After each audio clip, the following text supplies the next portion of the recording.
Ah, você tem como falar com eles. Já tem gente, né? Olha ali, o técnico disse que a gente já pode começar, né? Então, vamos lá. Bem-vindos, bem-vinda, doutora. A nossa live de hoje é a primeira de uma série que o sindicato pretende fazer, e essa é a live jurídica, que está aí, doutor Luiz Fernando Guerreiro, doutora Josilma, nossa assessora, doutor Luiz Fernando também é o nosso assessor, e o doutor João Machado, que é responsável por uma ação dos 28% do mandato de segurança que deu entrada no STF em setembro de 1991, também no STF, e que ele também, junto de um coletivo de servidores públicos, tem trabalhado, tem se colocado para, junto e ao lado públicos, está atuando na...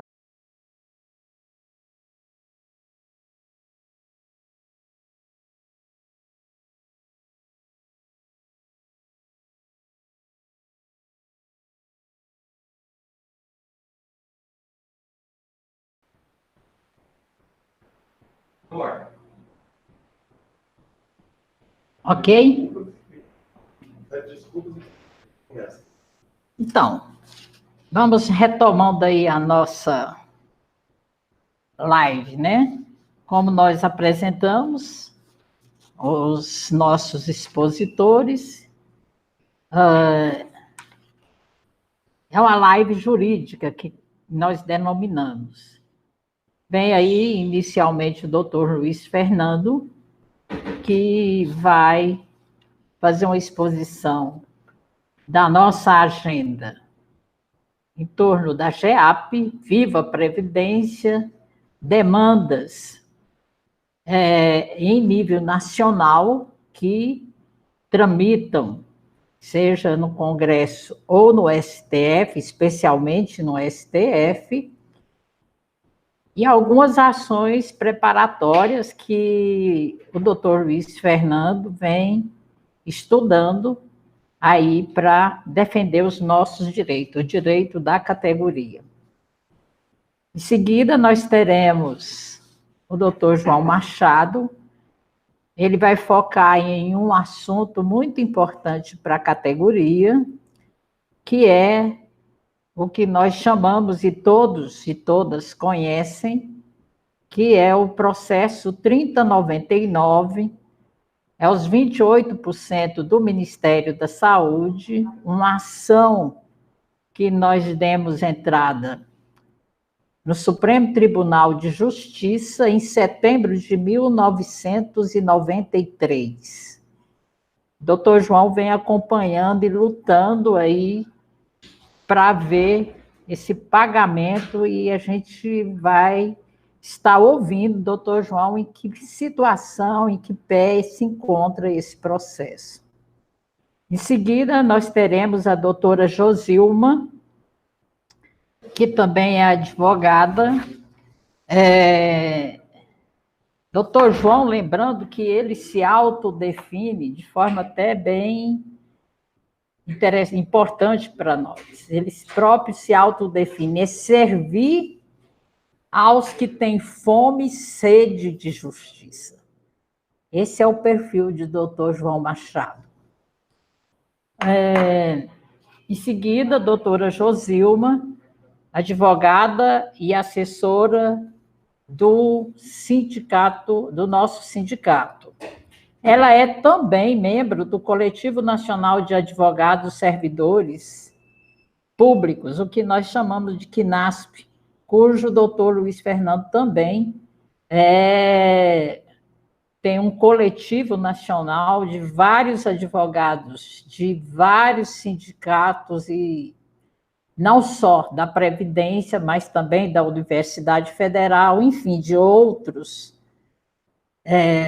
servidores públicos em que ele advoga. A doutora Josilma, além disso, também faz parte da Associação Nacional, Associação Brasileira de Juristas pela Democracia, a ABDJ, e a Associação Goiana de Advocacia Sindical Obreira, a CIND. Então, bem-vindos à nossa live, doutor Luiz Fernando, doutor João Machado, doutora Josilma. Vamos iniciar, então, com a exposição do doutor Luiz Fernando, é isso?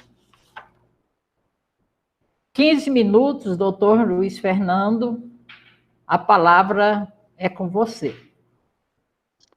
Boa tarde a todos, a todas. Quero inicialmente agradecer a oportunidade de estar mais uma vez com vocês aí em Goiás, né? Já tivemos em outras oportunidades presencialmente, agora, infelizmente, temos que estar por essa via, né? Via virtual. Quero também me solidarizar com as famílias de servidores que eventualmente tenham tido problemas, mesmo falecimento com a Covid-19, e elogiar a iniciativa do sindicato. Eu acho que esse momento de afastamento social pode e deve ser superado através desse tipo de medida, né? O sindicato se manter ligado à categoria, levando a ela as informações de interesse dessa categoria, interesse dos trabalhadores de maneira geral. Acho que vai ficar para nós, de todo esse processo da Covid-19, da pandemia, vai ficar alguns saldos positivos. Um deles será a utilização desses mecanismos de contato mais direto, né, podendo alcançar uma quantidade maior de pessoas do que normalmente a gente alcançava com eventos presenciais.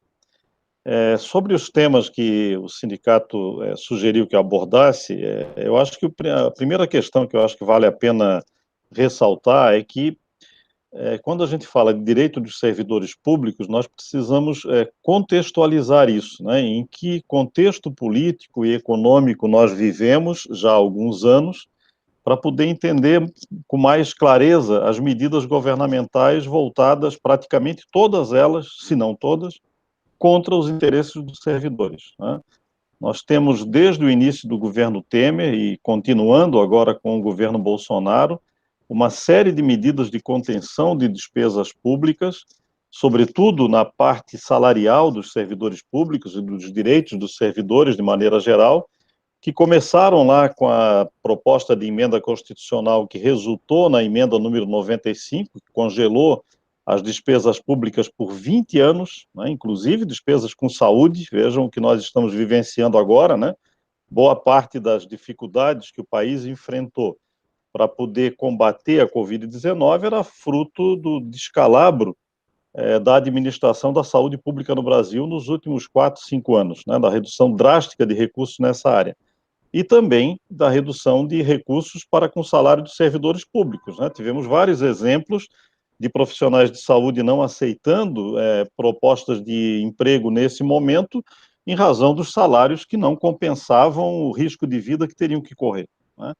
Então, tudo isso faz parte de um contexto que é preciso ter claro, né? Porque, do contrário, a gente fica achando que tudo é fácil de conquistar, fácil de obter, seja na via política, pelo sindicato, ou na via judicial, e não é assim que ocorre. Ao contrário, tudo está cercado de uma grande dificuldade, de uma grande mentira, que é o tal déficit público, né?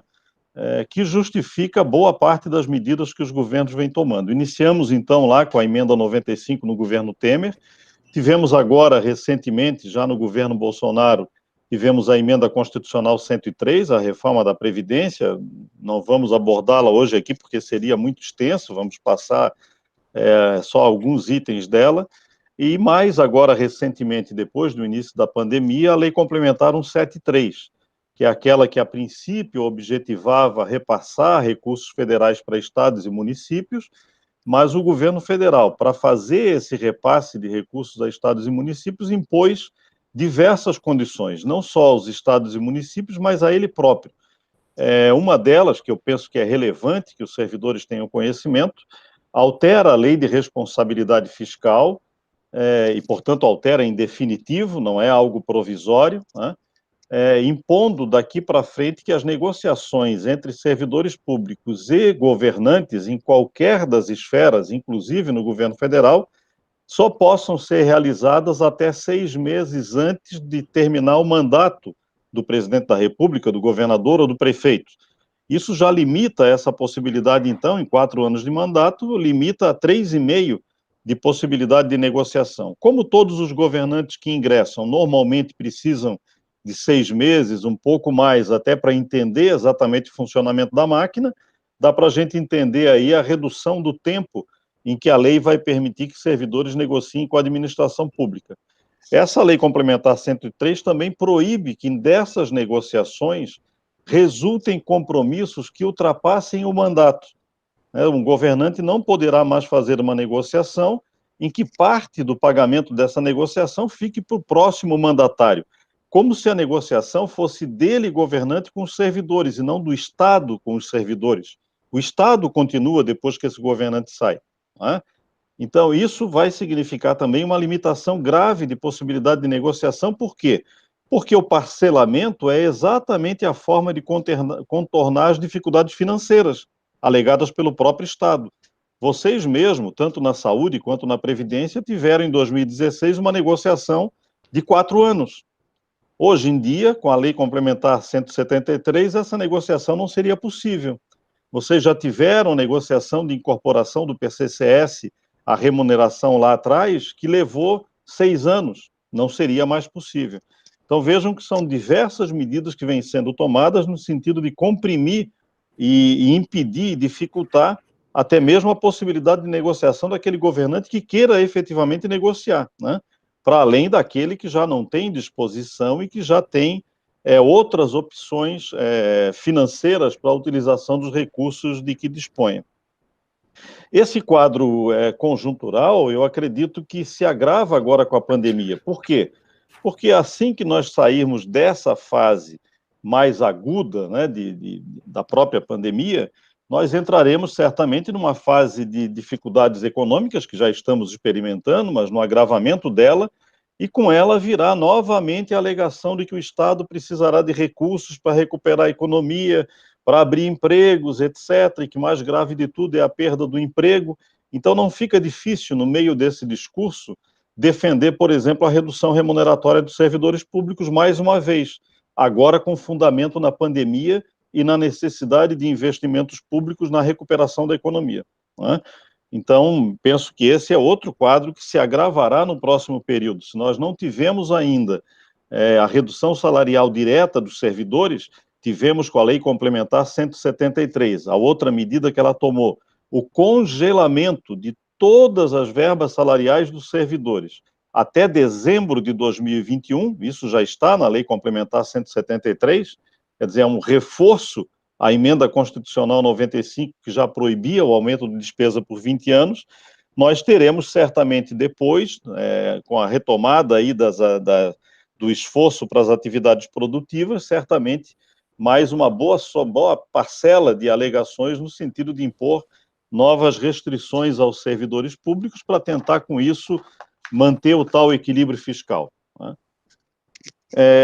Nesse contexto, algumas questões, então, vamos dizer assim, algumas alternativas de luta dos servidores têm sido implementadas pelas entidades nacionais, tentando contornar, e as entidades estaduais, evidentemente, tentando contornar todas essas dificuldades.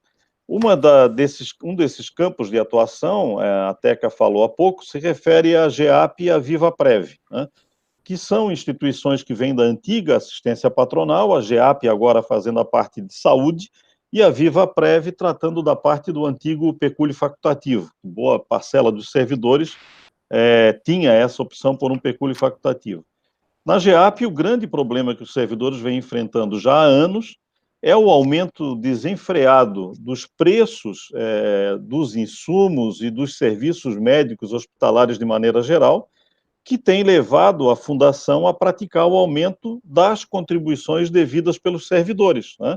Em patamares absurdos, patamares que os servidores, não tendo o correspondente aumento salarial nos mesmos níveis, cada vez ficam com condições piores de fazer frente a essa despesa. Alguns já se tornou, para alguns servidores, impossível manter a GEAP, milhares deles já deixaram a fundação. Isso vem ocorrendo não só porque aumenta muito os insumos dos serviços médicos de maneira geral, e aumenta acima da inflação oficial, mas também porque o governo federal não aumenta a sua parcela de contribuição para essas instituições. Ele também é obrigado. Se a gente for a um passado não muito distante, 20 anos atrás, o governo federal contribuía com a GEAP mais do que os servidores contribuíam. Nós tivemos uma situação em que chegou, em determinado momento, a 80% do financiamento desse plano de saúde era por parte do governo federal, e os servidores financiavam 20%. Hoje, os servidores estão pagando em torno de 90% do custo, enquanto o governo federal está pagando 10%. Então, boa parte do problema de financiamento da GEAP está exatamente nessa distorção na participação da União e dos órgãos públicos no financiamento da fundação. De tal modo que uma das medidas que nós tomamos agora, e que vamos ajuizar nos próximos dias em âmbito nacional, e o Sintefesp faz parte, através da direção e da doutora Josilma, será uma ação entre todos os sindicatos nacionais junto com a FENASPES, no sentido de tentar obrigar o governo federal a pagar metade desse custeio, pelo menos meio a meio, como ele faz em relação às estatais, ao Banco do Brasil, à Previ, do Banco do Brasil, enfim, Petrobras e tantas outras empresas estatais. Vejam que se hoje a relação é 90% pagam os servidores e 10% paga o governo, se eu conseguir que o governo pague 50%, eu reduzo pelo menos 40% no pagamento dos servidores. Então, tem uma redução importante na contribuição dos servidores e isso se projeta anos para frente. Então, essa ação deve ser ajuizada nos próximos dias. Praticamente todos os sindicatos do país já aderiram a ela e devemos ajuizar em breve. Uma segunda ação nessa área, ainda da GEAP, se refere a e que também o sindicato de Goiás participará, se refere a uma obrigação que a Agência Nacional de Saúde Suplementar vem impondo a entidades como a GEAP, entidades chamadas de autogestão, de que uma parte da sua receita, da receita mensal que elas recebem dessas contribuições, se 90% é dos servidores, então estamos dizendo uma parte daquilo que os servidores pagam, a Agência Nacional de Saúde Suplementar obriga que a GEAP deposite no sistema financeiro, ficando lá no sistema financeiro, nos bancos, né? E para os bancos emprestarem à população de maneira geral com juros altíssimos e não remunerando a GEAP com os mesmos juros, né? Mas na medida em que essa determinação subtrai parte dos recursos que a GEAP arrecadou, no ano que vem, quando ela rever seu orçamento, ela vai ter que orçar para cima, para cobrir essa subtração, essa parcela que ela já sabe que vai perder para o sistema financeiro. Nós queremos, com uma outra ação, então, desobrigar a GEAP e as entidades de autogestão de maneira geral, então a CAPCESP, né, do pessoal da FUNASA, a Previ, do Banco do Brasil e tantas outras que são consideradas autogestão. Essa ação vai objetivar, então, liberar esses recursos que há anos vêm sendo depositados no sistema financeiro, de tal modo que eles retornem para o caixa da entidade. De imediato já seria um aporte financeiro substancial a essas entidades. Para vocês terem uma ideia, nós avaliamos que só a GEAP deve ter R$1 bilhão retido no sistema financeiro, não podendo utilizar. Imaginem o que seria irrigar a GEAP hoje com R$1 bilhão. Nós poderíamos reduzir sensivelmente a participação dos servidores, a contribuição paga pelos servidores, e reduzir também para frente na medida em que ela não ficasse mais obrigada a fazer esses aportes. Então, em relação à GEAP, essas duas questões. Na VivaPrev, tem dois assuntos importantes. A VivaPrev, que hoje substituiu a parte de pecúlio facultativo, tem dois assuntos que nós vamos tratar ainda num próximo momento com as assessorias estaduais, digo nós, a Federação Nacional, a FENASPES, né? Mas que interessa diretamente também ao pessoal de Goiás. Uma primeira questão se refere àqueles servidores que, até dezembro do ano passado, resolveram optar por sair do pecúlio facultativo. Havia uma possibilidade de opção por um outro plano oferecido pela VivaPrev que lhes permitia receber 20% do valor de suas reservas matemáticas à vista e o restante parcelado em 36 vezes. Muita gente saiu migrou para essa alternativa precisando de recursos financeiros. O problema aqui, a nosso ver, é que a forma como a VivaPrev calculou a reserva matemática dos servidores está errada. Evidentemente, é sempre assim, né? Errada para menor, né? E não errada para maior. Portanto, os servidores teriam aqui a possibilidade de cobrança da VivaPrev de parte desses valores que não foram pagos devidamente ou não corretamente. E o segundo grupo é de servidores que, por conta das dificuldades financeiras que enfrentaram nos últimos anos, simplesmente deixaram de pagar o pecúlio facultativo, abandonaram, né? E por isso perderam o direito de receber o pecúlio no momento da morte, ou mesmo aquela parcela de ajuda financeira na aposentadoria que fazia parte do contrato e da reserva matemática que eles vinham compondo. Essas pessoas deixaram de pagar, se tornaram inadimplentes, boa parte delas há mais de 5 anos, portanto, já não teriam nem possibilidade de discutir essa matéria em juízo por conta de prescrição. Entretanto, houve um esforço da FENASPES no ano passado, no sentido da VivaPrev reconhecer que esses recursos pertencem a essas pessoas, esses recursos moralmente não são da VivaPrev e não são dos servidores que permaneceram na VivaPrev, porque são reservas individuais de gente que pagou por muito tempo e que teria direito, então, de receber alguma coisa de volta, mesmo que tenha se tornado inadimplente. A VivaPrev, então, aprovou uma resolução nesse sentido, reconheceu esse direito e, portanto, renunciou à prescrição e, portanto, nós podemos, então, esses servidores agora podem entrar em contato com a VivaPrev, aqueles que estão inadimplentes ou que pediram o cancelamento do pecúlio e nada receberam, podem entrar em contato com a entidade para receber aquilo que a entidade entende que lhes é devido. Em relação àqueles que já fizeram isso e que já receberam esses valores, nós também entendemos que eles estão sendo pagos a menor. Portanto, vai ser aberto aqui um outro leque de ações judiciais aí, dá exemplo do que ocorreu, do que vai ocorrer em relação a quem optou pelo saque até dezembro do ano passado. Tá? Caminhando já aqui para o final da minha fala, um pouco de questões do Supremo Tribunal Federal. É evidente que são inúmeras as questões dos servidores, cada vez mais, né? O sistema processual brasileiro atual, eu diria que transformou a Justiça Federal de primeiro grau e mesmo os tribunais regionais federais, em menor medida, em meros ritos de passagem. A gente só passa por eles porque é obrigado. Mas nós, advogados, temos que fazer tudo para resolver o problema lá no STJ ou no STF, porque pelo sistema de repercussão geral e de recursos repetitivos, praticamente tudo se resolve agora nos tribunais superiores. E pior, muitas vezes os tribunais superiores firmam suas teses a partir de um processo simplório, muitas vezes mal redigido ou redigido de modo muito tênue, muito precário, decidindo um determinado assunto que atinge todos os servidores públicos do país, por exemplo, e quiçá, em alguns casos, até a população de maneira geral. Um exemplo de uma situação dessa está se dando num julgamento que está em curso no Supremo Tribunal Federal, o famoso tempo especial de serviço pós-90. Os servidores que trabalham em atividades especiais e que, por isso, deveriam ter o seu tempo de serviço contado com acréscimo para fins de aposentadoria, assim como já tiveram reconhecido o período seletista anterior ao RJU em 1990, quanto ao período posterior ao RJU, posterior a 90, não vem tendo reconhecido esse direito pela simples falta de regulamentação do direito. E lá se vão 30 anos da Constituição de 88, né? 30 anos de omissão legislativa.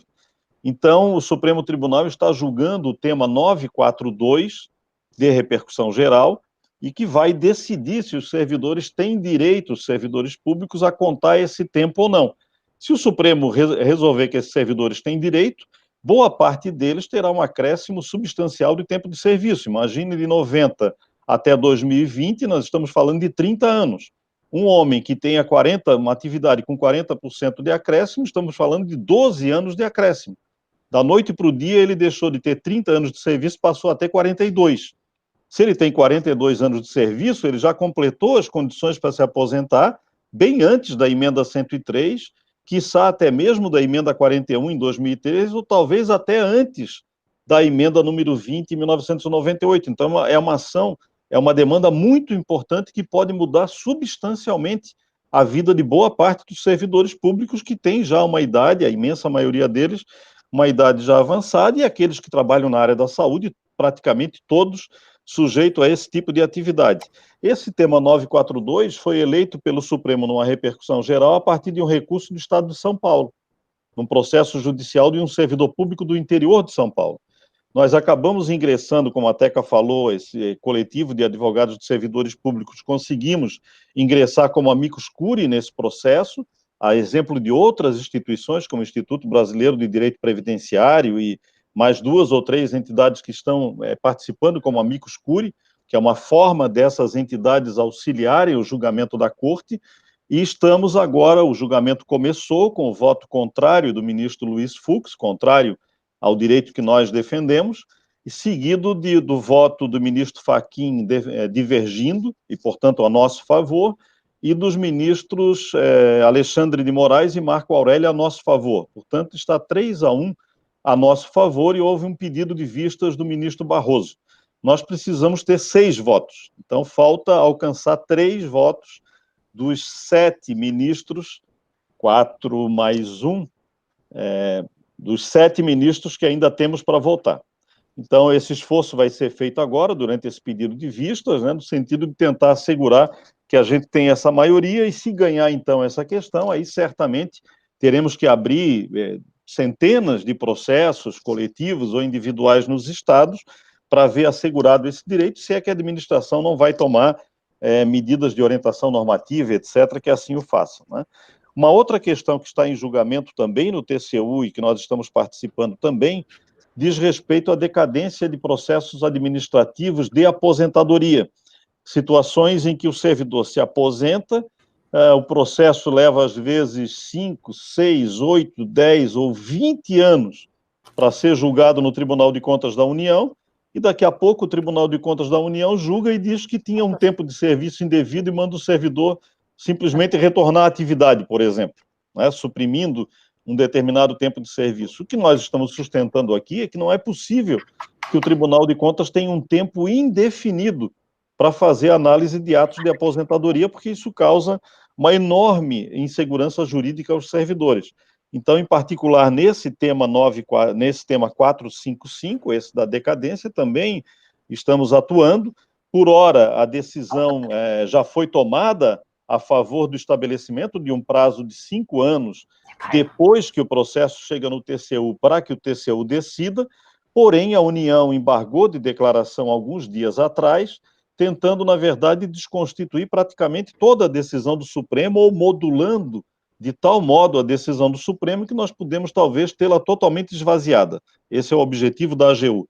Então, o nosso trabalho aqui está sendo focado no sentido de tentar sustentar, junto aos ministros do Supremo, a manutenção do que decidiram, e estamos indo para um campo até do aprofundamento dessa decisão, dizendo que, na verdade, a segurança jurídica deveria ter 5 anos contados do prazo em que o ato foi concedido, e não do momento que chega no TCU, porque da forma como o Supremo decidiu, o que vai fazer o TCU? Vai dizer para o órgão de origem, não manda o processo, deixa aí, porque daí eu retardo a minha análise aqui.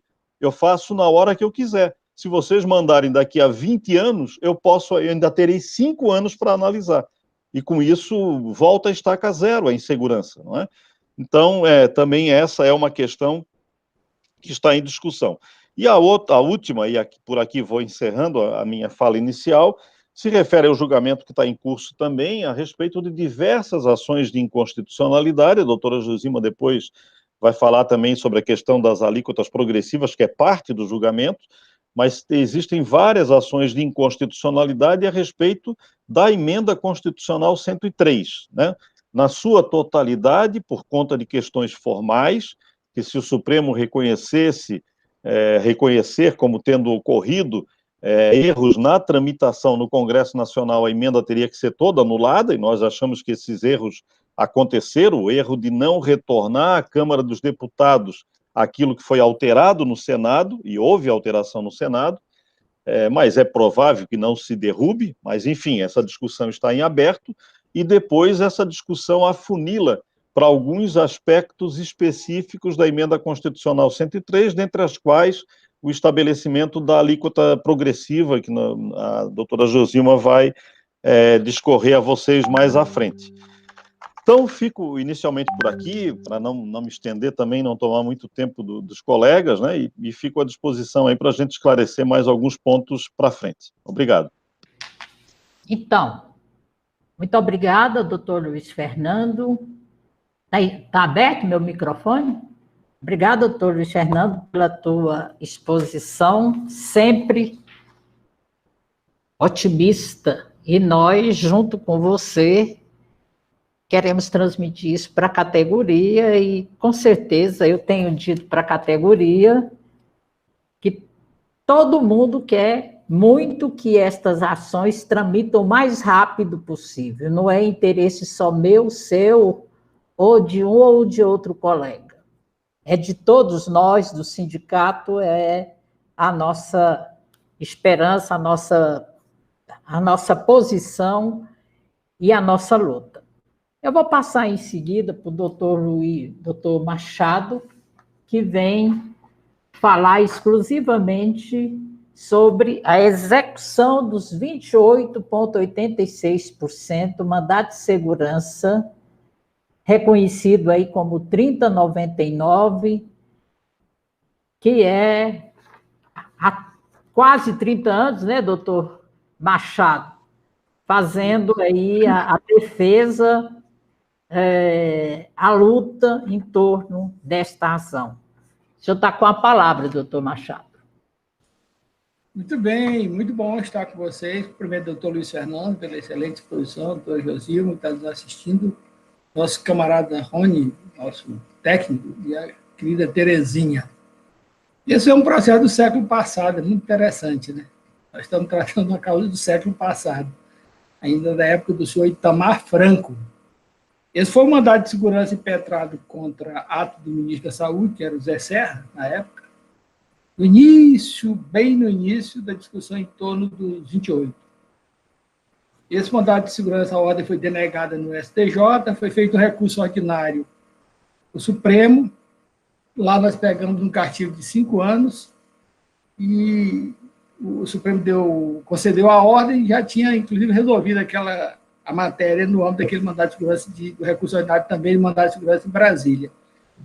Nós iniciamos essa execução em 2002.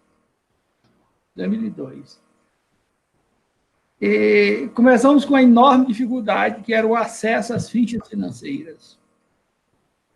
Temos que fazer um início de uma execução tateando em termos de valores, com planilhas sabidamente inconsistentes, mas não havia outro meio de levar a questão e provocar a AGU na esperança de que eles, ao embargarem, trouxessem as fichas financeiras.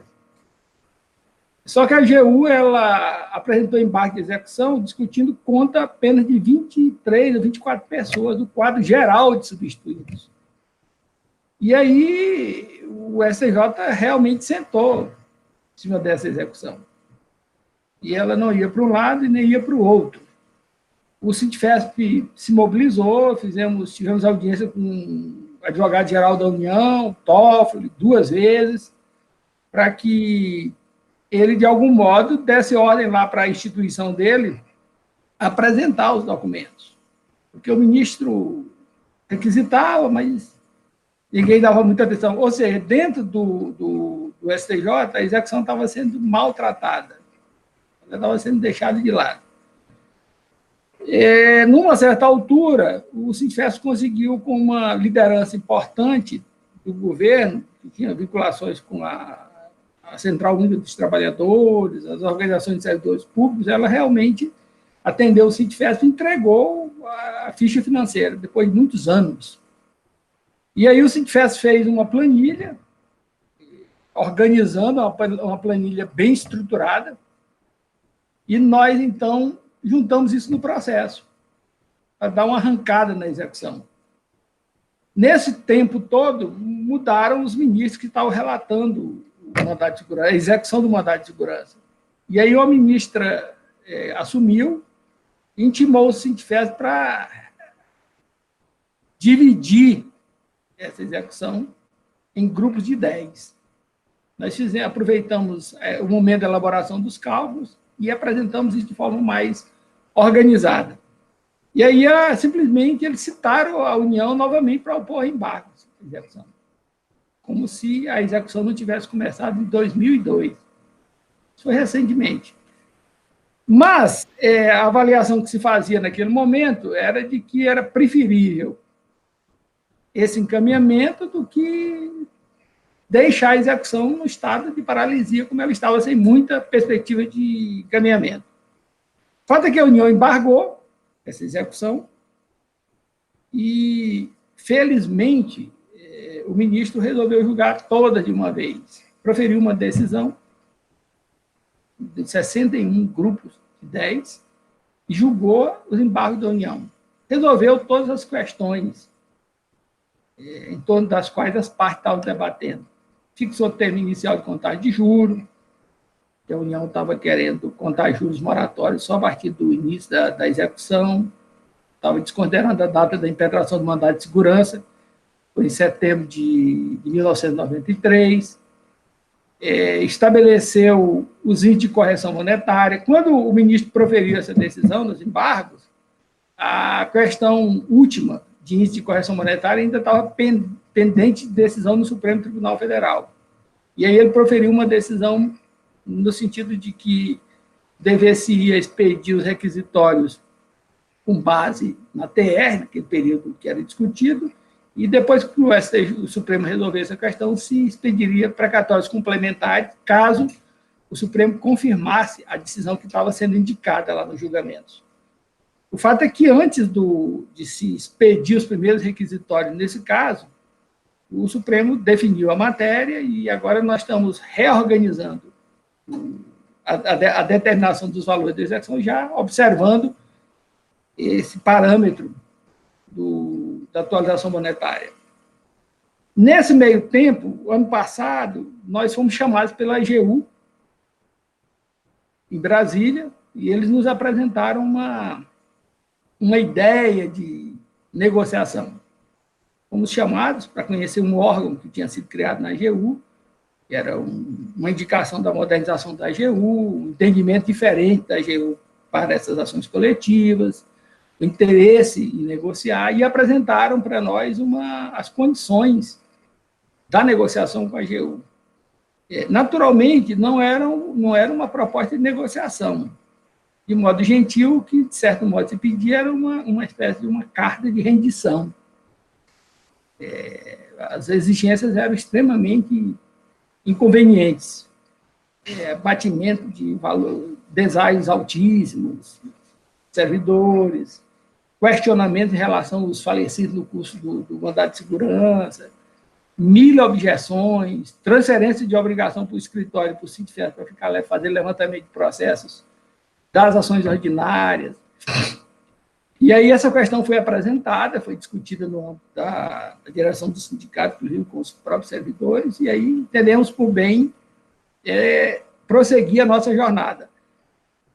Como esse processo, eu percebi que ele teve uma parada, porque tive a intuição, e certamente a AGU tinha comunicado essa iniciativa no âmbito lá do STJ, lá no gabinete, e indicando que caminhávamos para um acordo. Eu fui a Brasília, fui ao gabinete explicar as razões pelas quais entendíamos que o acordo era lesivo aos servidores e que a nossa opção era pelo prosseguimento da execução, sobretudo considerando o tempo e as exigências que estavam sendo feitas. E aí fomos muito bem recebidos nessa visita nossa, e eu, inclusive, tive a percepção, acho que correta, de que eles realmente estavam, os próprios servidores que estavam trabalhando o processo, estavam sensibilizados com a situação do processo. E parece-me que a terceira sessão agora ela é criminal, e eles têm um estoque de processos lá que eles querem dar cabo deles, e esse é um deles. E eu disse que nossa posição era no sentido de permanecer sem o acordo, discutir um pouco o problema do cálculo, porque quando o ministro julgou os embargos, de execução, ele determinou que a Coordenadoria de Execução Judicial fizesse as contas, fizesse um ajuste, definisse os valores devidos a partir da decisão. E aí eu abri um pouco a discussão para saber se nós deveríamos construir também cálculos ou se a gente poderia fazer uma aposta nos próprios cálculos lá da coordenadoria. E eu fui muito bem atendido, e o rapaz com quem eu conversei me transmitiu muita segurança.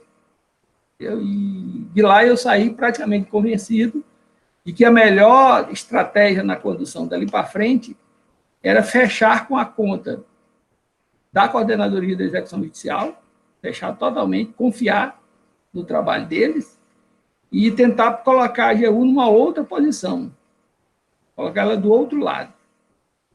E parece-me que isso funcionou. Eles fizeram uma insistência depois muito grande para a gente voltar à mesa de negociação, né? E eu falei que não, eles falaram que se não voltássemos, eles iriam criar problemas e endurecer o jogo, na execução ia dificultar, e nós conversamos francamente que eu não iria discutir a conta do STJ e ia me bater para que eles respeitassem as decisões do ministro e respeitassem os cálculos. Porque não havia como sair disso. E, a partir daí, a gente passou a viver uma situação interessante, porque eu acho que eles tinham assumido algum compromisso lá, no sentido de não embaraçar mais o custo dessa execução, mas contando com a possibilidade de um acordo. Quando nós refluímos e não topamos um acordo, insistimos na continuidade da execução, aí eles se viram numa situação bastante delicada lá. E aí partiram para o enfrentamento, para tentar inviabilizar. E aí o ministro, diante dessa posição, o ministro mandou para o Sejus que eles começaram a trabalhar com muita rapidez. Aí começaram a elaborar as planilhas, processo por processo. Tudo muito bem organizado. Identificando algum problema, falecidos, passava a informação para nós, nós passamos para o Sintfest para viabilizar os dados, negociamos que com relação aos falecidos, nós iríamos apresentar, essa foi a minha posição, e eles acharam que não tinha nenhum problema, apresentar a certidão de óbito e requerer a expedição do requisitório para o espólio, os recursos ficam depositados, os valores depositados à disposição do ministro, e serão liberados quando for feito o inventário judicial ou o inventário administrativo. E aí resolveria isso, sem necessidade de primeiro se fazer inventário sobre partilha, para só então dar curso à execução. Então, hoje a gente apresenta a certidão de óbito e pede a expedição do requisitório para o nome do espólio, está resolvida essa parte. Tem surgido muitos problemas com relação a nomes, erros, aí a gente tem que achar as pessoas e juntar uma certidão, uma cédula de identidade, explicar o caso dos divorciados, etc., para poder expedir. Mas, no geral, a execução está correndo de forma muito satisfatória. Eles fizeram a conta, e aí o ministro mandou ouvir as partes, nós peticionamos dizendo que a conta está a coisa mais justa do mundo, não há razão nenhuma para discutir, e aí a AGU teve que fazer uma objeção de impugnação à conta. Teve que ir para essa posição que eles não queriam, porque eles tinham assumido algum compromisso de não criar problema, tiveram que fazer isso. E aí o ministro despachou mandando, e eles achavam que só com essa impugnação já seria suficiente para dar uma parada. Só que o ministro decidiu logo em seguida, dizendo o seguinte: espécie-se o requisitório da parcela em controvérsia. Mandou expedir imediatamente. Aí a AGU reagiu fazendo embargo de declaração dentro disso. Nós já respondemos embargos e elevamos um pouco a temperatura na discussão. Porque nesse processo a gente está enfrentando um problema que é a ação ordinária. Foi uma ação, que vocês sabem muito bem, é uma ação muito complicada, porque o ajuizamento dela, a execução, ela foi proposta depois do prazo devido, e aí veio decretação de prescrição de todos esses processos, houve recurso de apelação, e essa questão está sendo salva milagrosamente em razão de uma posição recente lá do STJ, e recurso repetitivo, que está salvando, vai salvar essas execuções. Mas quando nós tomamos a iniciativa de fazer a divisão em grupo de 10, a gente excluiu dos processos os grupos, aqueles que estavam nas ações ordinárias, nas execuções. Foi um trabalho muito delicado, para a gente não colocar pessoas lá que já estavam nas execuções. O problema é que, naquele momento, tinha muitas pessoas que estavam entre o TRF e o STJ. E aí, como os advogados da causa não estavam dispostos, mesmo com esse risco, da questão da prescrição, de desistir para que elas ficassem no mandado de segurança, a gente não as excluiu. E elas permaneceram, algumas, é um grupo pequeno, mas estão dentro das execuções do mandado de segurança. A AGU, ela peticiona nas execuções da ação ordinária, dizendo que aqueles servidores estão no mandado de segurança. E no mandado de segurança, eles peticionam dizendo que eles estão nas ações ordinárias. Isso aí levou o ministro, no julgamento dos embargos, a reconhecer que havia um conflito de coisas julgadas entre a coisa julgada formada na ação ordinária e a coisa julgada formada no mandado de segurança.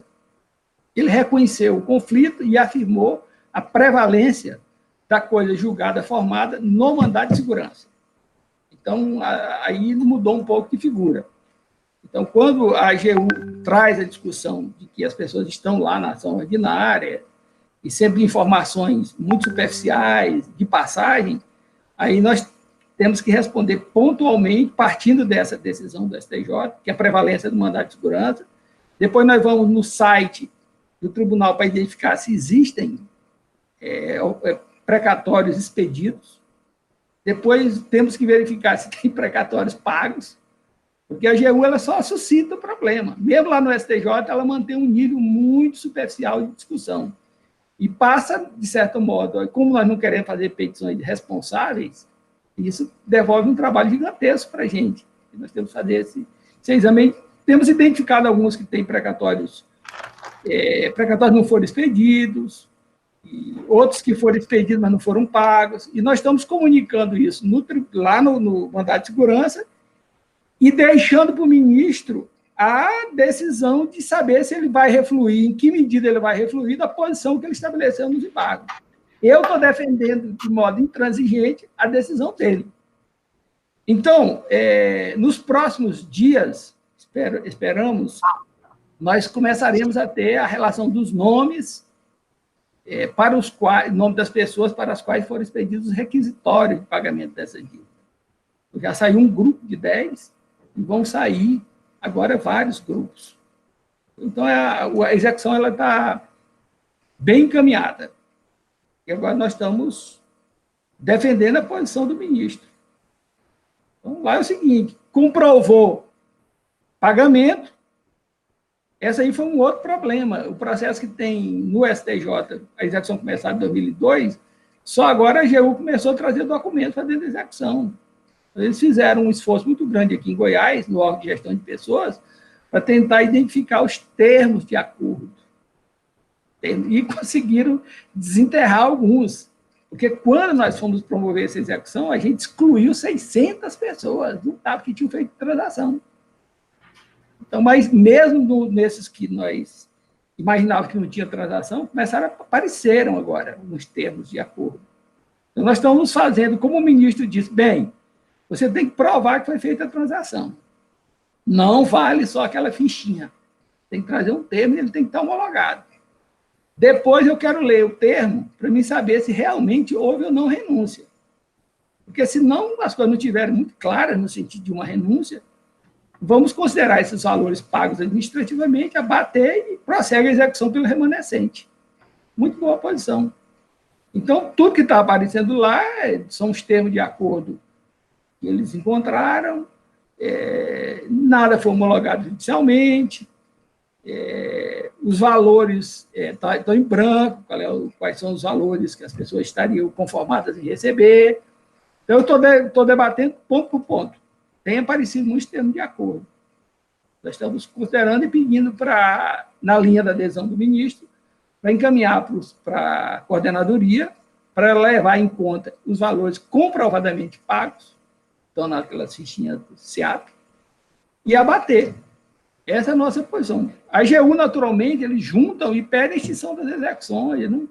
Não é um jogo não é um jogo tranquilo, com base nas regras. Eles jogam, pedem o que acham que tem que pedir, mais com o propósito de embaraçar o curso da execução do que propriamente de exigir ou pretender decisões equilibradas, justas. O objetivo é outro. Mas eu poderia dizer para todos que nós já estamos enxergando o outro lado da margem do rio.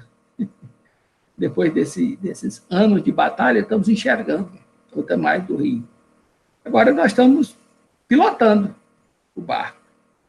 Nesse momento que nós precisamos, especialmente dos servidores da direção do sindicato, todos, é o fornecimento de informações com certa rapidez.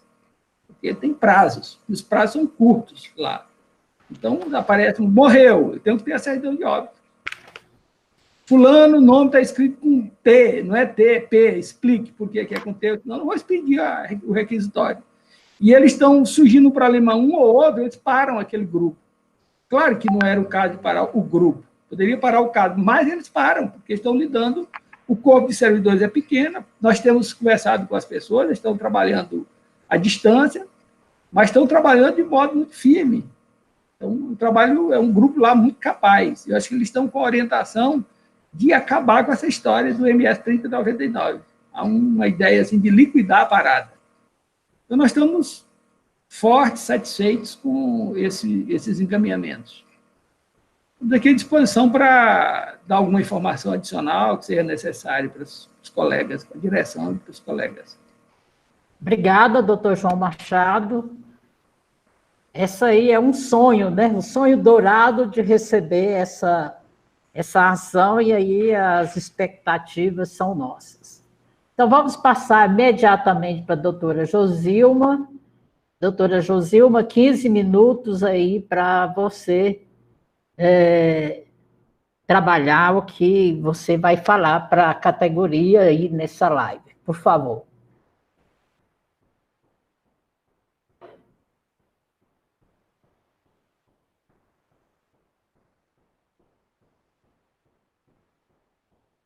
Boa tarde, estava sem microfone. Boa tarde a todos que estão assistindo essa live, agradecer mais uma vez aqui a direção do Sintfesp Goiás, aos meus colegas que estão aqui conosco, nos acompanhando, os que não estão, assim, as pessoas que estão nos assistindo, os filiados, os diretores, trazer também nosso total apoio e assim, solicitar que se fique em casa, que realmente a situação é muito desesperadora, ainda mais num desgoverno que nós temos, que vem tratando essas questões da epidemia, da pandemia, bem como trata as questões do orçamento, como o doutor Luiz Fernando disse, como trata a questão pública como sendo um inimigo, o Estado como sendo um empecilho para o desenvolvimento da nação, desenvolvimento do país, resultando com todas as mazelas que nós estamos vivendo, os descontroles orçamentários e de falta de estrutura, como sendo tudo no mesmo pacote, os servidores novamente voltando, como diz o doutor Luiz Fernando, tem que ser tratado todo esse momento que nós estamos vivendo num contexto, e esse contexto é o pior possível, com a mídia jogando muito pesado, a elite brasileira jogando contra parte e setores da própria sociedade, né, entendendo que o econômico prevalece, o econômico é maior do que o que nós, de fato, temos para sobreviver, para viver como nação, como democracia, como uma sociedade justa e igualitária que nós todos queremos. Pois bem, a mim, como a assessora que fico mais no cotidiano do Sintfesp, querendo dizer a vocês que, mesmo nesse momento, temos ajudado e prestado, estado junto à direção do Sintfesp e dos filiados do Sintfesp, através desses mecanismos todos que nós temos de tecnologia atualmente, através de videoconferências, atendimentos pessoais.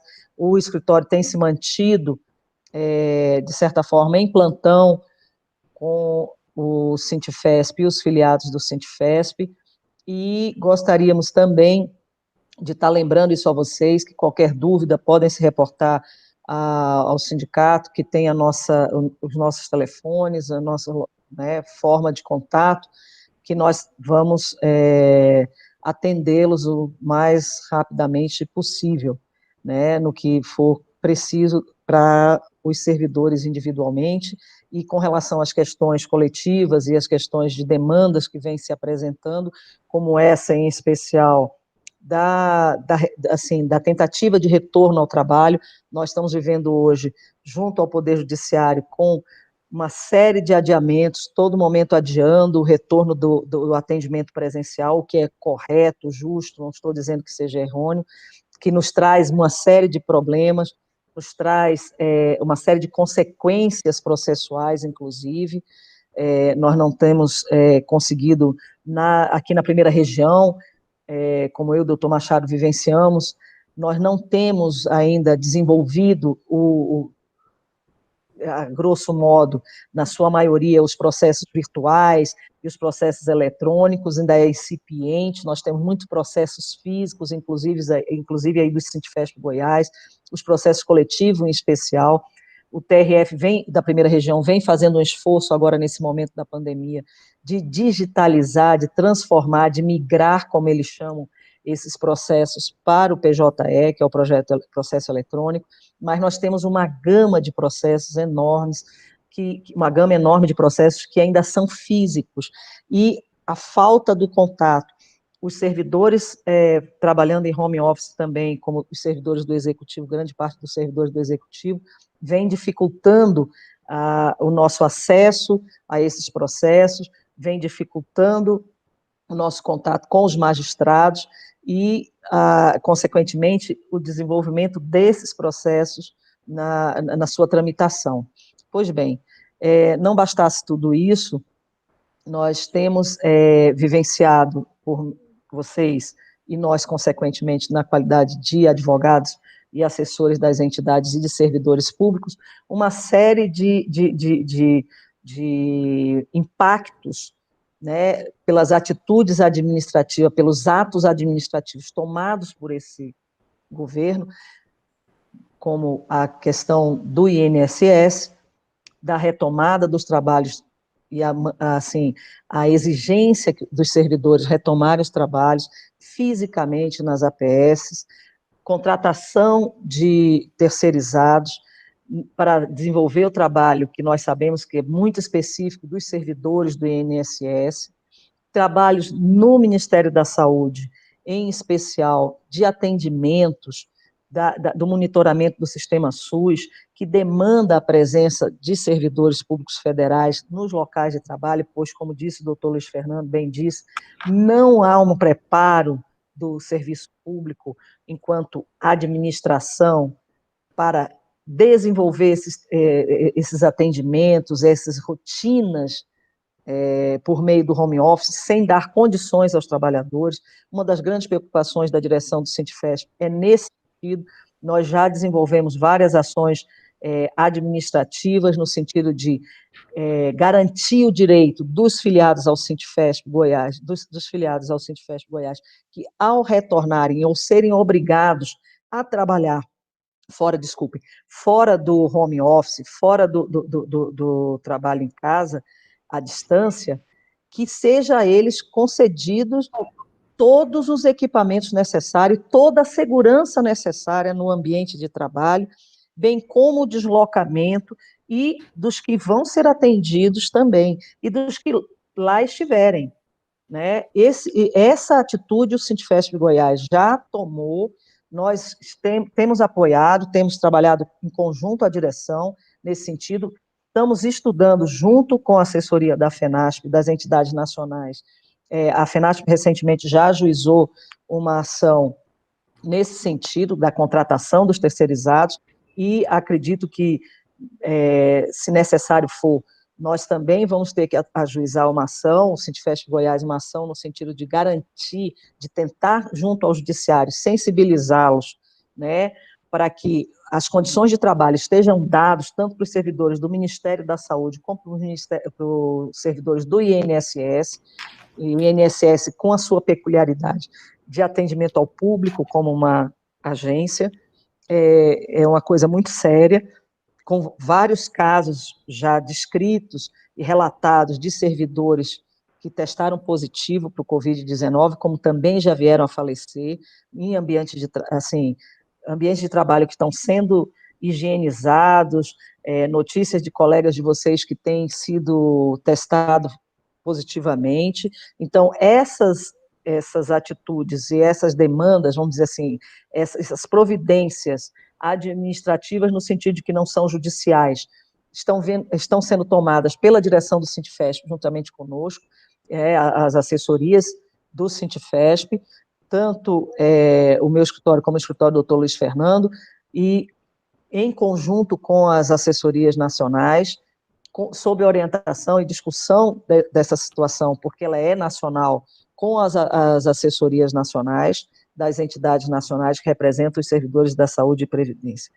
E isso apesar deste momento, das dificuldades em que nós estamos vivendo, essa é uma dinâmica que nós estamos desenvolvendo com a direção do Sintefesp Goiás para melhor atender a categoria que é representada por este sindicato. Então, assim, isso tudo vem sendo feito, apesar das nossas dificuldades, e no judiciário, os trabalhos mais lentos, de certa forma, os processos sendo decididos muito mais lentamente, com uma série de dificuldades, e eles que já estão um pouco além do que o próprio Poder Executivo, nesse hábito, nessa dinâmica de home office, de trabalho à distância, de trabalho digital. Eles já têm uma dinâmica muito maior do que no próprio Poder Executivo. Pois bem, e aí nós nos vemos nessa situação, tomando essas medidas, juntamente com a direção, e nos colocando sempre, semanalmente, em contato com o sindicato, com a direção do sindicato, para verificar das demandas. Temos esse plantão que pode ser virtual para os servidores e para a categoria, no que for necessário, e também acompanhando essa situação dos julgamentos no Supremo Tribunal Federal, né, que assim, vem de atingir iminentemente todos os servidores públicos, em especial vocês que são da área de saúde. O Sintefesp Goiás já tem 4 ações, né, nessa situação, referidas nessa situação do tempo especial, pós-90, em realidade 2 do pós-90, uma para o INSS e outra para o Ministério da Saúde, e 2 com do tempo anterior a 90, nas quais nós ganhamos 3, reconhecidamente, inclusive, pelo TRF1, aqui no Distrito Federal, já com recursos e sobrestadas por conta dessa discussão que vem ocorrendo hoje no Supremo Tribunal Federal. Então, o fato de nós termos um advogado como o doutor Luiz Fernando acompanhando por meio das entidades nacionais e, obviamente, para nós que estamos nas entidades estaduais, ele também como assessor de entidades estaduais, é para nós um alívio, na medida em que nós sabemos que ele vai defender intransigentemente o interesse dos servidores públicos que serão atingidos, e assim o fez através de memoriais, nós temos acompanhado, né, e de sustentações e tudo mais, e conversa com os ministros no Supremo Tribunal Federal, mesmo que de forma virtual. Então, isso para nós é um grande alívio, porque nós já temos essas ações no Sintefesp Goiás, inclusive de autoria dele, né, elaborados em conjunto com o doutor Luiz Fernando, e nós já estamos avançados nessas ações, na medida que já estão em grau de recurso, com a União perdendo, com sentenças favoráveis aos servidores e ao sindicato. Então, para nós, um alívio, um alento, melhor dizendo, saber que nós podemos contar com a presença do doutor Luiz Fernando, representando como advogado nas ações como amicus curiae, porque é de suma importância para todos os servidores. Nós temos aqui também, como estávamos conversando e foi designado aqui para eu tocar, mesmo que en passant, porque é óbvio que não dá para nós discutirmos aqui tudo, e a questão da emenda constitucional número 103, que todos vocês estão vivenciando, o aumento das alíquotas, que em um determinado momento tocou, veio alterar, né, nessa tramitação e nessa aprovação, a emenda constitucional 103, ela altera artigos, inúmeros artigos da Constituição Federal e dos atos das disposições constitucionais transitórias, e vem criar uma série de obrigações, novamente, que impactam diretamente, como nós já sabemos, todas as reformas da Previdência que ocorreram nos últimos anos, vêm sempre para diminuir, para prejudicar o direito dos servidores públicos federais. Essa, em especial, ela vem com o escalonamento das alíquotas, uma progressividade nas alíquotas para o plano de seguridade social, para a previdência de vocês, e que é objeto hoje de julgamento de várias ADINs, como o doutor Luiz Fernando colocou, cuja relatoria do ministro Barroso. Essas ADINs hoje, essas ADINs que estão, melhor dizendo, tramitando hoje no Supremo Tribunal Federal, foram ajuizadas por entidades de juízes, por entidades de defensores públicos, e as entidades de servidores do Executivo ingressaram, então, como amicus curiae. Não estamos logrando êxito, né, como disse o doutor Luiz Fernando, e nós estávamos conversando rapidamente sobre essa situação. O ministro Barroso é o relator dessas ADINs, ele vem entendendo que não é esse julgamento está em curso, que tem que sim, que é constitucional, que apesar da forma que tramitou essa emenda constitucional número 103, ela está toda regular, ela é constitucional, e que o Supremo tem que ter um refreamento de intervenção dentro dos atos legislativos e que não pode a todo momento se imiscuir nesse processo legislativo. Então, assim, nós estamos acompanhando para e passo essa discussão no Supremo, mas a emenda constitucional já está em vigor, os servidores já estão sofrendo essa alteração das alíquotas, nós entendemos que é uma perda muito grande, e que vamos ver como é que o Supremo está se comportando, inclusive para poder questionar ou não, porque, como já foi dito anteriormente, hoje o Poder Judiciário, ele tem que necessariamente, toda e qualquer demanda tem que chegar necessariamente até a última instância, ou a penúltima instância, que é o STJ, o Superior Tribunal de Justiça, por conta da forma em que estão hoje estruturadas as decisões no Poder Judiciário. Então, para não levar os servidores em nenhuma aventura jurídica, há que se aguardar um posicionamento, entendo eu, posso estar equivocada, do Supremo Tribunal Federal sobre essa questão da constitucionalidade desses artigos, que são inúmeros, né, 36, 41, uma série de artigos que hoje prejudicam sobremaneira e impactam diretamente nas folhas e na receita dos servidores, na remuneração, melhor dizendo, dos servidores, e que, se o Supremo decidir contrário, entender que é constitucional, entender contrariamente ao entendimento das assessorias dos advogados e dos servidores, nos lançarmos numa nova aventura jurídica, é somente majorar esse prejuízo dos servidores. Então, nós estamos aguardando essa decisão, desse julgamento que deve ser concluído ainda, acredito, nesse mês de junho, por conta do recesso forense, que vai acontecer em julho, e para que nos reorganizemos e conversemos novamente sobre essa situação das alíquotas. Estou tentando respeitar a pauta, Terezinha, e assim, estou sendo meio rápida, peço desculpas se não estiver me fazendo clara, mas por conta da pauta e dos prazos, assim, dos horários aqui a serem respeitados. Mas dizer aos senhores que esse é um dos dos grandes motes que estão acontecendo no Supremo, como disse o doutor Luiz Fernando, que é uma necessidade que nós temos de aguardar essas decisões, dizer aos senhores que já estamos nos movimentando com relação às ações que dizem respeito à segurança, tentar assegurar o respeito ao direito à saúde, o direito à integridade à vida dos servidores públicos quando do trabalho, no ambiente de trabalho, as condições de trabalho, da utilização do fornecimento e da utilização dos EPIs, da higienização do ambiente de trabalho.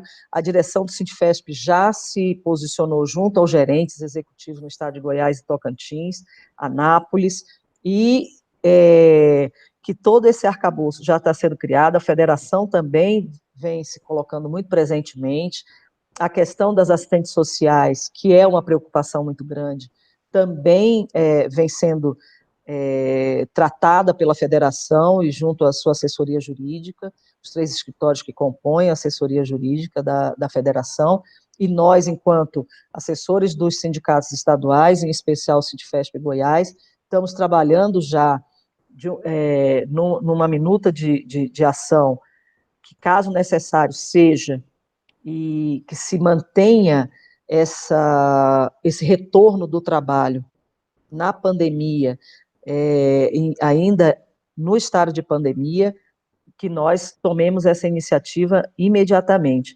Tem toda uma movimentação das categorias no sentido de tentar barrar esse retorno, e administrativamente ainda, inclusive dos médicos peritos, né, e a importância que o sindicato já ter se manifestado e nós já termos preparado. Não podemos garantir o que vai sair do Poder Judiciário na medida em que eles também estão na mesma situação, enquanto, assim, por conta dos seus servidores. E daí para eu ouvir, como eu já ouvi no TRF, várias sessões dizer assim, não, nós não podemos, porque aqui nós temos uma situação idêntica, eu já não me surpreendo com mais quase nada, né? Então, como o doutor João Machado diz aí, nós temos uma luta aqui na primeira região muito difícil em face dos julgadores que temos, que são muito duros com relação aos servidores públicos federais. Com relação à questão das alíquotas, eu fiz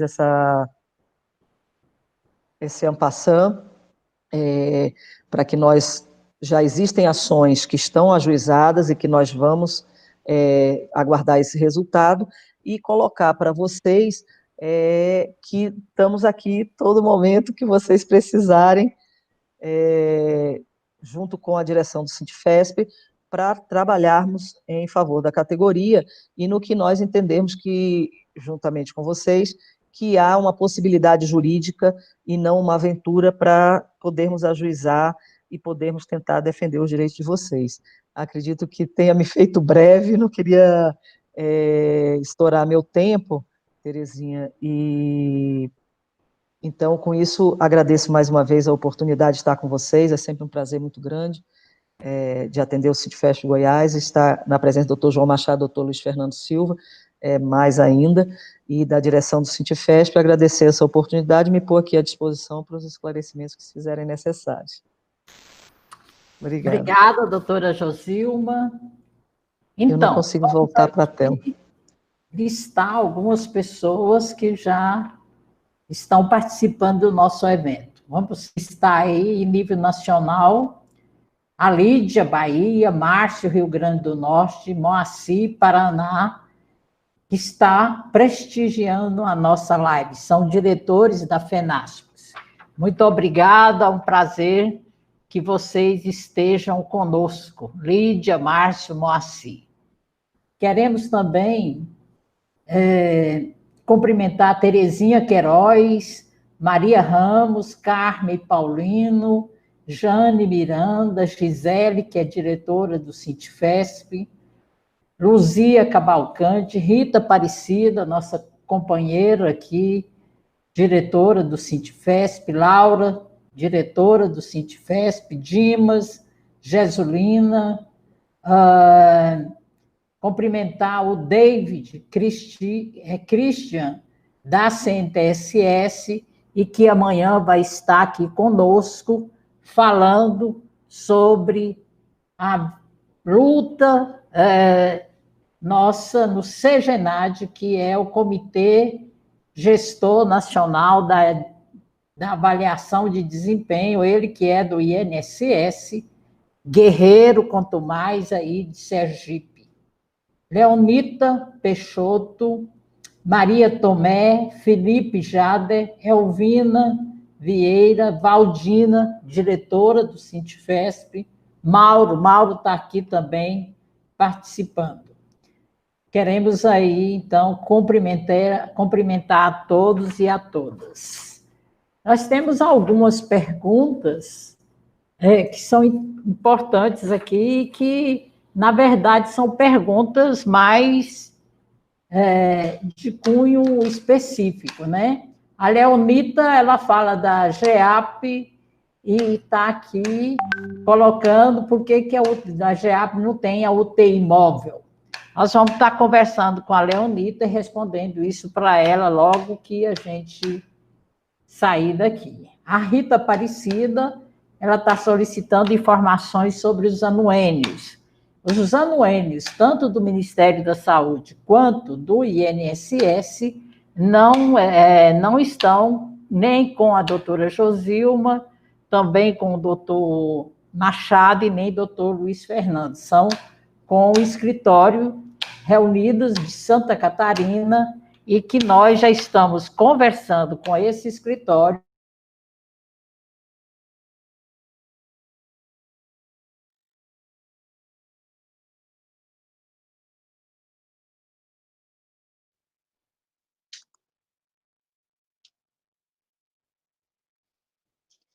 até nós, e que a gente vai estar respondendo a cada um e a cada um logo em sequência que nós podermos fazer isso.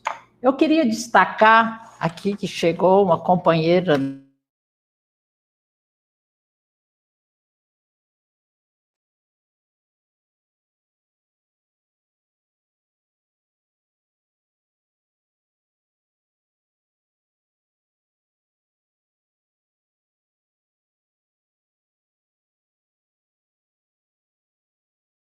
sem contrato com o serviço de limpeza, que venceu e não foi autorizado a renovação desse contrato. É um problema. Então, Maria Messias, amanhã nós teremos uma live com o David, que está aqui nos acompanhando, e a gente vai estar conversando com você sobre isso. Acho que seria importante que você pudesse estar amanhã na live, que a gente está trabalhando, nessa live, que ela está sendo denominada Trabalho e Saúde no INSS, Ministério da Saúde. Eu queria aproveitar aqui, inclusive, que o Ministério da Saúde aqui em Goiânia, aqui em Goiás, ele está em quarentena por 14 dias, porque foi constatado uma pessoa com Covid-19. Então, amanhã nós vamos... Interditado, né, Teca?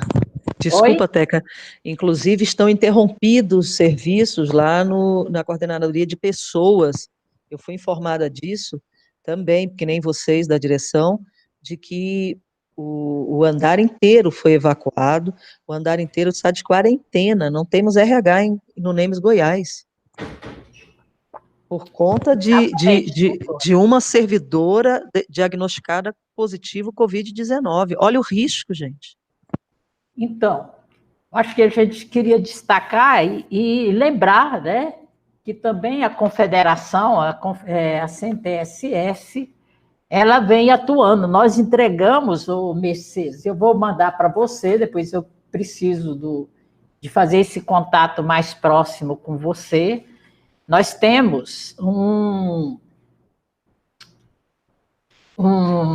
documento elaborado pela Universidade Federal de Pernambuco, que trata, né, de como organizar o local de trabalho para essa reabertura de forma segura e que garanta a saúde. A gente está dizendo aqui em alto e bom som, né, saúde e segurança dos trabalhadores do INSS nas agências e do Ministério da Saúde. A gente ainda tem um outro leque poder olhar, que são cedidos para estados e municípios. Então, saúde e segurança dos trabalhadores importam. Nós queremos também garantir a segurança e a saúde desse público que vem buscar o seu atendimento nessas unidades. Portanto, Maria Messias, nós vamos conversar e vamos tratar bem próximo de você sobre isso. Eu queria destacar ainda Heloísa Massanaro, que é diretora do sindicato, que também está aí vendo a live, né? Luiz Fernando, retorne agora com as considerações finais para que a gente conclua a nossa live. Podemos começar com quem de vocês três? Vamos fazer aí, inverter, doutora Josilma, doutor Luiz Fernando e depois o doutor João Machado. Pode ser? Pode.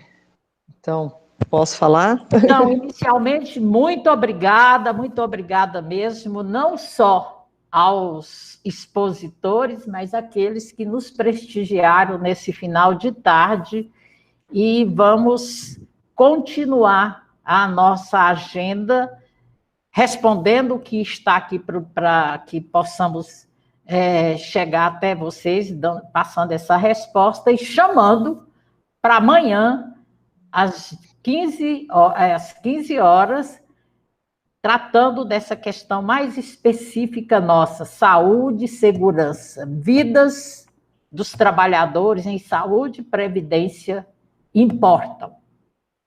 Doutora Josilma. Então, bem boa rápido, tarde. Doutora, não mais que 5 minutos. Eu agradeço a oportunidade mais uma vez. Pode, doutora. Nós temos 3 casos aqui, doutor João Machado, depois eu vou conversar com você, que nós estamos atrás de buscar aí, 2 atestados de óbito, 3 atestados de óbito. E é o que está faltando aí para passar para você e poder estar garantindo o seu trabalho junto à execução do processo. Doutora.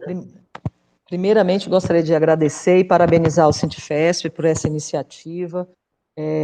Como já conversamos no início dessa live, o quão importantes são essas novas tecnologias para nos aproximarmos e para quebrarmos essa falta de diálogo, de informação entre nós mesmos e de repente, compartilharmos mais e mais esses acontecimentos para que, quem sabe, juntos consigamos melhor criar soluções e formas de enfrentamento a todos esses ataques que nós estamos sofrendo enquanto sociedade. Isso é muito importante, enquanto cidadãos, enquanto país. Eu me sinto muito assim, que não bastasse o Covid-19, eu me sinto muito atacada nos meus direitos de cidadã, acredito que vocês também, me sinto muito tocada com toda a agressividade que nós estamos vivendo dentro do poder legislativo, no sentido de revogar, de modificar, de retirar direitos da sociedade, de vender o patrimônio do país, de desrespeitar por completo e aumentar assim, as desigualdades que nós vivemos nesse país, ao invés de nós crescermos e diminuirmos essas desigualdades existentes entre nós. E, assim, acho que esse é um momento muito profícuo para todos nós, refletirmos a esse respeito, refletirmos conjuntamente, como nós estamos fazendo aqui hoje, e importante essa live de amanhã, e gostaria de aproveitar a oportunidade de convidá-los para uma live que o Coletivo Nacional de Advogados e Servidores Públicos vai realizar no dia 3 de julho, às 17h30, através do YouTube. Vou passar para a direção do sindicato esse convite formalmente, em que justamente nós vamos tratar dos servidores públicos e a pandemia, dessa situação de adoecimento, né, dos servidores públicos, das condições ambientais de trabalho. Duas grandes colegas vão estar expondo nesse dia pelo Coletivo Nacional de Servidores Públicos, de advogados e servidores públicos, e acho muito importante que não só a direção, como também os servidores da categoria do Sintfesp Goiás, filiados ao Sintfesp Goiás, acompanhem. Eu vou passar para a direção do Sintfesp Goiás, bem como para a assessoria de comunicação, para que possa disponibilizar na página, e doutor João Machado, pessoalmente, enviar para o senhor o convite, né, dessa live, que me parece de suma importância para todos nós que trabalhamos com os servidores públicos nesse momento, e agradecer mais uma vez, dizer a vocês que essa iniciativa é muito válida, muito importante, e convidá-los para que possamos estar aqui amanhã novamente assistindo essa outra live, promovida pelo Sintfesp Goiás, e agradecer o convite e convidá-los também para a live do CNASP, no dia 3 de julho próximo. Muito obrigada, uma boa tarde. Vou estar à disposição de responder as perguntas que a mim foram encaminhadas individualmente.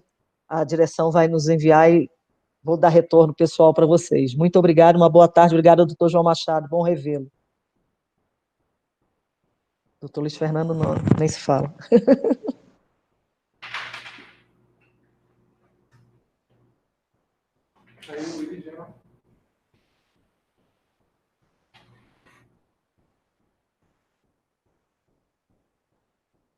Teca?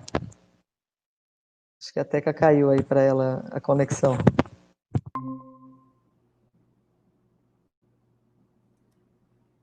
Teca. Tá, ok, Voltou. pode falar. Voltou. Acho que é o doutor João Machado agora, né? É doutor João Machado. Tem que ligar o microfone.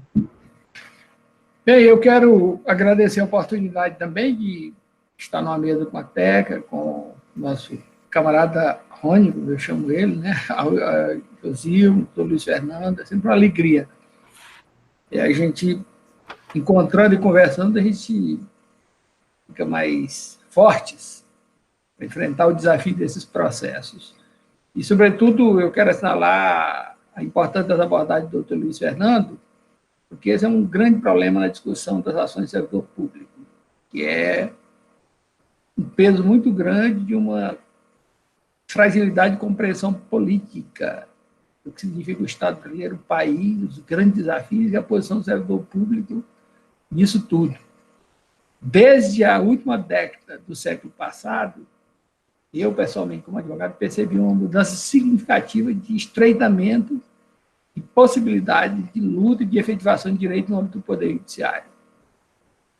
Eu ainda lembro da época, ali em 90, antes da edição da Lei 8.112, como era fácil a gente obter uma liminar, como era muito mais fácil depois a gente pedir uma associação litisconsocial de servidores nos processos e simplesmente estender os efeitos das decisões. Eu lembro do caso, por exemplo, do FGTS, na mudança de regime.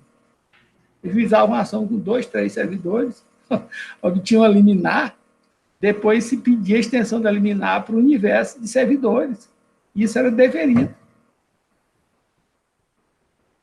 Sem entrar na discussão dos procedimentos, que eu acho que não houve de lá para cá nenhuma mudança significativa. Muitas pessoas se iludem, mas o processo da última década do século XX para cá é um processo de estreitamento de restrição de direitos. Esse momento mesmo de pandemia que nós estamos vivendo, os advogados vão sentir na pele o peso disso dentro do exercício da nossa profissão. Nós somos recebidos muito a contragosto. Não é fácil. As pessoas imaginam que esse processo de despachar com ministro, despachar com desembargador, despachar com juiz, e é interessante como a falta de compreensão das coisas leva as pessoas a acreditarem demais em determinados procedimentos e esquecem o ranço, a força do patrimonialismo no Brasil. Muitas vezes uma relação de amizade, uma relação de parentesco, ela tem muito mais força e eficácia na definição dos destinos de um processo do que o trabalho laborioso de um advogado. Isso é uma tragédia. Por isso que é muito difícil você construir quadros de advogados qualificados para atuar na defesa de trabalhadores. Porque a tentação muito grande é de serrar o galho sobre o qual a gente se assenta. É uma grande tentação. É muito difícil apostar no nosso trabalho dentro de conjunturas adversas. Então, nós estamos sempre duvidando da viabilidade dos caminhos escolhidos. De qualquer modo, nós não temos alternativa à vista. Então, eu acho que o caminho é se revigorar, se qualificar e fazer esse trabalho de discussão com os servidores. Porque esse é o grande desafio. Muitos dos nossos clientes acreditam em soluções com as quais nós não concordamos e soluções que não têm base na realidade política, social e econômica do país. Essa questão do déficit público, que o doutor Luiz Fernando está falando, enunciou de forma muito apropriada, isso é um problema seríssimo que a gente está enfrentando. E o judiciário brasileiro e outras carreiras importantes do Estado, eles se sentem, não tem um destino, não se sentem com um destino comum com os servidores públicos no conjunto. Esse que é o grande problema. Qualquer efetivação de direito de servidor público que tem uma perspectiva de universalização, ele encontra enormes dificuldades. Enorme dificuldade porque a questão econômica é colocada na mesa. E há um consenso muito forte no âmbito do Estado brasileiro contra isso e um consenso no âmbito das instituições de Estado, Poder Judiciário. Então, o desafio é gigantesco. Gigantesco dos advogados que resistem nesse itinerário, nesse caminho. Não se desesperam e também não buscam saídas fáceis. Mas o caminho, como a advocacia deve ser, como ela deve ser exercida. E aí nós, infelizmente, são poucos. São poucos. Eu agradeço a todos e me coloco à disposição, sempre, para discutir com vocês. Obrigada, doutor João Machado, estamos juntos. Queria também agora passar para o doutor Luiz Fernando. Bom, então, só para concluir, né, obrigado mais uma vez pelo convite, foi um prazer poder compartilhar desses momentos aí com a doutora Josilma, o doutor João Machado, Terezinha e vocês, todos e todas integrantes da categoria, e faço minhas as palavras dos dois que me antecederam. Eu acho que o discurso está absolutamente correto, né? É preciso cada vez mais entender as dificuldades do caminho pela via judicial no Brasil. É preciso que os servidores entendam isso. Isso não significa que nós estamos jogando a toalha e desistindo da luta jurídica, não é, em absoluto, mas é importante que todos entendam que a luta política de vocês tem muito maior possibilidade de êxito do que a luta jurídica.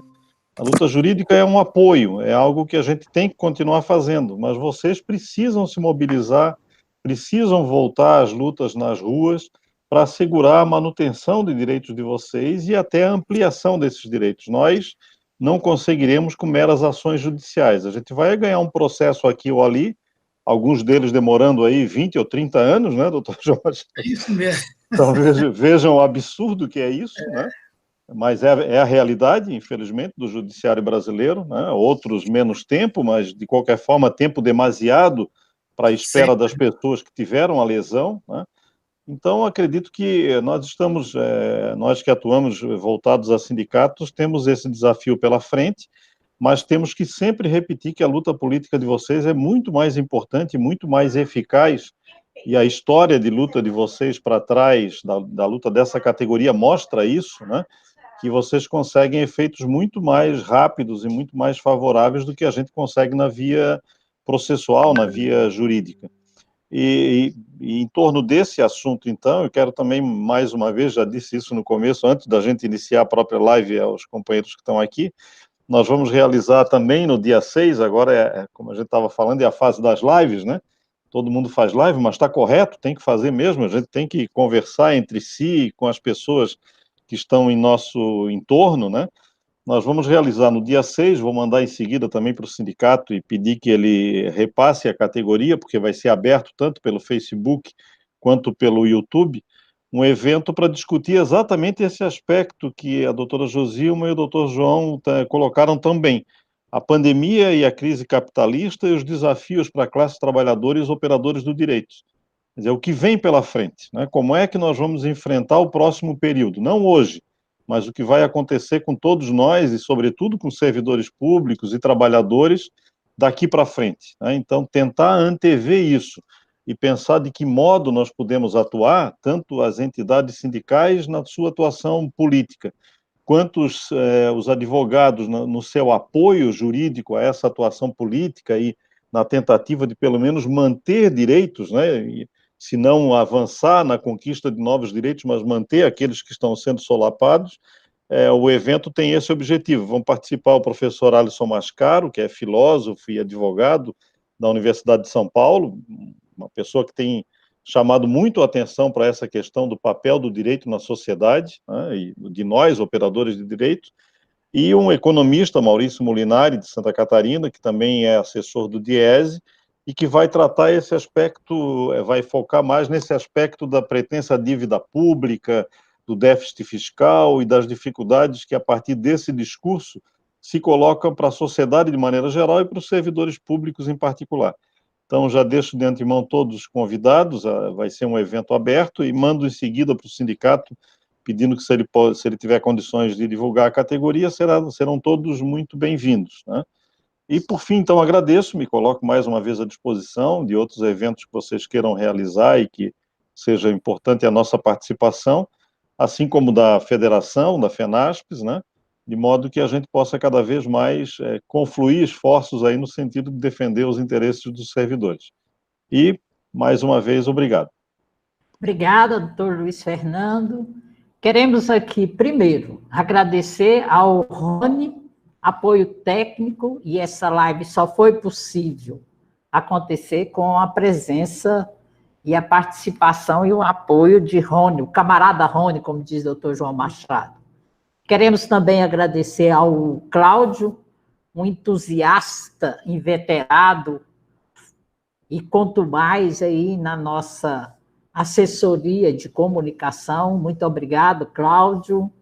Queremos, em seguida, ressaltar aqui a luta da FENASPES junto com a CENTE-SS, que tem atuado junto, e amanhã, na live que nós vamos expor amanhã, vai ter 4 participantes, colega nosso, o David, que está representando a CENTE-SS no CGNAD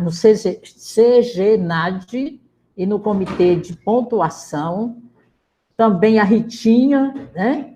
Ritinha de Cássia Assis, que é de São Paulo, David é do Ceará.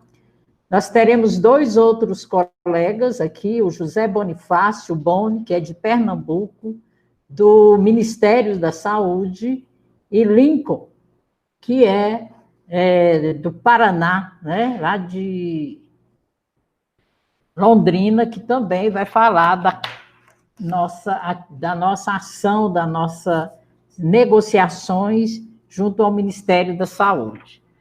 E eu queria ressaltar, por fim, chamando aí a Mercedes do Tocantins, vamos sentar, vamos conversar, eu vou mandar para você, Mercedes, a nossa agenda,